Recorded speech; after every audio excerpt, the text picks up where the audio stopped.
just being able to provide differently for not only me, but for my family. My mom, she's pretty happy, and my dad, he's also happy. They don't have these kind of jobs, and they weren't offered these opportunities.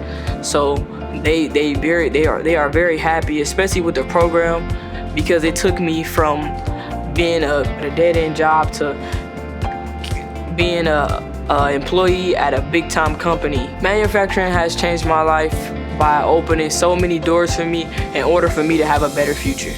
It makes me very proud to know that students like Deanna are breaking cycles, right? She is working towards breaking that generational cycle of poverty and increasing her knowledge and awareness and skills that will bring wealth not only to her family but also to her community. And it also speaks to, when we're recruiting students, we are also recruiting parents, we're recruiting families, because like Deanna, we're able to show that manufacturing can make a big difference, can be a game changer for a lot of people.